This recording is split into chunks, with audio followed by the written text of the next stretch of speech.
Hello दोस्तों, कैसे हैं आप सब। आई होप आप सब बहुत अच्छे होंगे। ये देखें, आज की भोग पूजा शिव आरती सब हो चुकी है दोस्तों। ये देखें हमारे कान्हा और ये हमारी राधा प्यारी। ये देखें, तो आज की भोग पूजा शिव आरती सब हो चुकी है दोस्तों। ये मैंने एक्स्ट्रा बर्तनों की सफाई करके रखी है। और बहुतों का कमेंट आ रहा था तीज के बारे में। बहुतों का कमेंट आ रहा था दोस्तों तीज के बारे में कि दी तीज 17 को है या 18 को। तो 17 को तीज नहीं है, मतलब ना के बराबर ही आप लेके चले, 18 को ही है, ठीक है। क्योंकि अगर हम 17 को फास्ट रखते हैं तो हमें 18 का भी मतलब रूल को फॉलो करना पड़ेगा दोस्तों, क्योंकि तीज में जुड़ा हुआ है वो, ठीक है। तीज आप 17 तारीख से रख सकते हैं, संध्या से स्टार्ट होती है। तो संध्या से तीज स्टार्ट होकर के आपका 18 का पूरा दिन जाता है, 19 को आप पारण कर सकते हैं, ठीक है। तो इस प्रकार से आपका 1.5 दिन का तीज हो जाएगा। 3-4 साल पहले भी ऐसा ही हुआ था। तो बहुतों ने रखा था, बहुतों ने फिर मतलब दूसरे दिन का ही रखा था कि जैसे कि 18 को है तो 18 को गणेश चतुर्दशी भी हो जा रहा है। 1 बजे के बाद स्टार्ट हो जा रहा है आपका गणेश चतुर्दशी, और 12 बजे तक के आपका तीज का तृतीया का है। तो इस हिसाब से बहुत लोगों ने रखा था, 1.5 दिन का फास्ट रखा था दोस्तों। आप पीछे का पंचांग भी खोल के आप देख सकते हैं।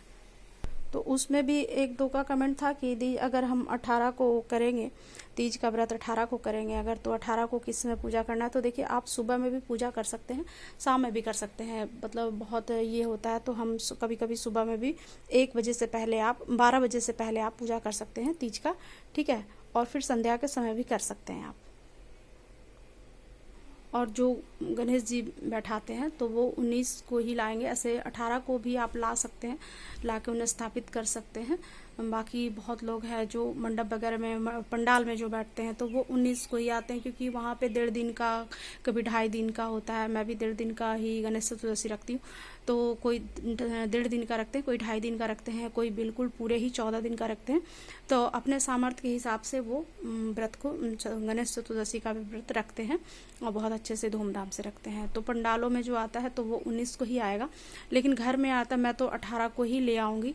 1-1:30 बजने के बाद संध्या के समय, संध्या से कुछ पहले मतलब 4:25 4:24 तक के मैं ले आऊँगी। और मैं लाती नहीं हूँ, जो हमारे पास जो विग्रह का मैंने पहले भी बताया, जो गणेश जी का हम सेवा करते हैं, घर में ही पीतल के गणेश जी होते हैं या फिर मिट्टी के गणेश जी होते हैं या चांदी के गणेश जी होते हैं, तो मैं बाहर से नहीं लाती। मैं उन्हीं का 1.5 दिन का उनको स्थापित करती हूँ कि भगवान आप आए इस विग्रह में समाए, ठीक है। और मैं उन्हीं का गणेश जी 1.5 दिन का व्रत रखती हूँ। तो मेरी पूजा ऐसे होती है। तो जिनका भी कमेंट था कि दी हम सुबह में भी पूजा कर सकते हैं, तो सुबह में भी आप कर सकते हैं। 12 बजे से पहले आप सुबह नहा धोवा के मंदिर की सफाई कर ले, 1 दिन पहले से सारी तैयारी रखें। आप 17 तारीख से, क्योंकि 17 तारीख को विश्वकर्मा पूजा है, तो 17 तारीख को आप सब कुछ ला करके अपना सब व्यवस्थित कर सकते हैं। और 17 तारीख से आप सारा व्यवस्था करने के बाद फिर अपना 18 तारीख को आप 18 तारीख को आप सुबह स्नान कर मंदिर को साफ सफाई करके घर के सारे काम तो होते ही है। घर में जो रहते हैं तो घर के सारे कामों करते ही हैं, बिना किए हुए तो होता नहीं है। तो घर के सारे काम निपटाने के बाद अपना मंदिर का साफ सफाई कीजिए, तैयार होइए, अच्छे से पूजा पाठ कीजिए, मंडप बनाइए केले के पत्ते का। और उस दिन केले के पत्ते को मत काटेगा दोस्तों, 1 दिन पहले ही काट लीजिएगा, ठीक है। सोमवार है बट फिर भी जिस दिन मंडप बनेगा तो वो आप संडे को ही काट कर पत्ते को रख लें, ठीक है। नहीं तो फिर मार्केट से ले आए। मार्केट से लाने में हमें कोई दोष नहीं लगता, क्योंकि हम पैसे दे के लाते हैं, तो पैसा दे के लाने से दोष नहीं लगता। लेकिन अगर हम घर में ही है, मेरा तो सारा घर में ही पेड़ पौधा है, तो 1 दिन पहले से मैं काट के रखती हूँ ताकि वो दोष ना लगे। क्योंकि जब आप खरीद के कोई चीज़ लाते हैं तो आपको दोष नहीं लगता है, तो इस चीज़ का भी ध्यान रखना है।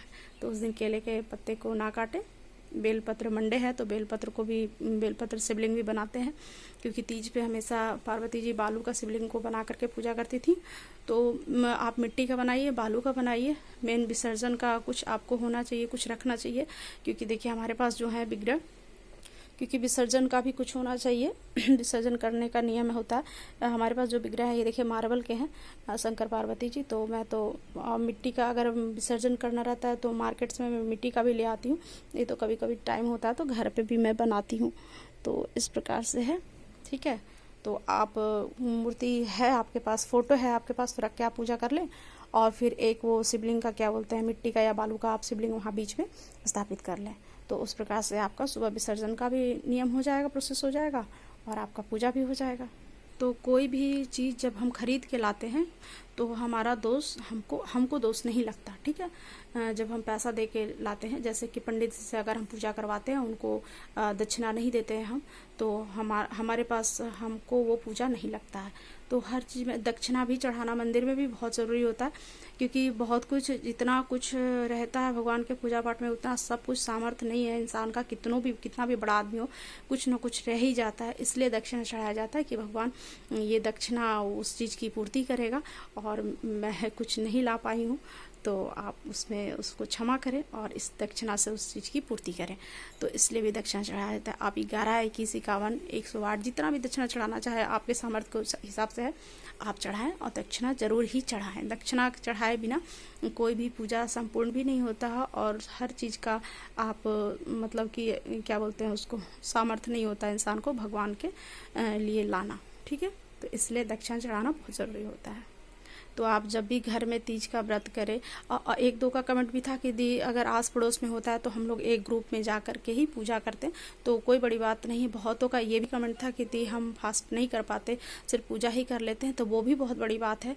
भगवान का कहना है सिर्फ आप उन्हें अपने ध्यान में रखें और उससे ज़्यादा कुछ नहीं। राम नाम की शक्ति ही इतनी बड़ी होती है, कृष्ण नाम की शक्ति ही इतनी बड़ी होती है कि आप सिर्फ नाम जप करने से, कहा गया है कि कलयुग में नाम आधारा, नाम जप करने से ही एक आधार है, एक नाम जाप करने से ही आपका हर चीज़ की पूर्ति होती है, हर चीज़ का कष्ट। और ऐसा नहीं है कि आप सिर्फ नाम जाप कर रहे हैं, घर में आप बहुत तरह तरह की चीज़ खा रहे हैं। शारीरिक जो बोलते हैं ना कि सेवा जो होता है ना, सबसे ऊपर लेवल पे है पूजा का भी जो लेवल होता है ना, सबसे ऊपर लेवल पे सेवा है, और दूसरे लेवल पे माफ़ी है, तीसरे लेवल पे दान है।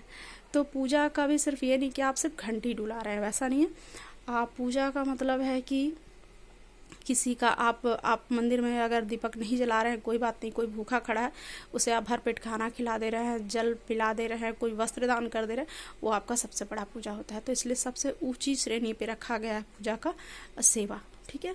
दूसरे पे रखा गया है माफ़ी, और तीसरे पे दान, क्योंकि अगर आप माफ़ करना सीख जाते हैं तो माफ़ से आपका दया आता है, दया से दान आता है, तो ये प्रोसेस शुरू हो जाता है।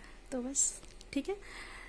तो किन्हीं का कमेंट और हो तो कोई कुछ पूछ सकते हैं। मैं जितनी भी जानकारी, ऐसा नहीं है कि मैं तो ना मैं पंडित हूँ ना मैं देवता, कि जो मुझे इतना पता रहे, जो मैं अपने पूरे लाइफ में करते आ रही हूँ, पूरे जीवन से करते आ रही हूँ।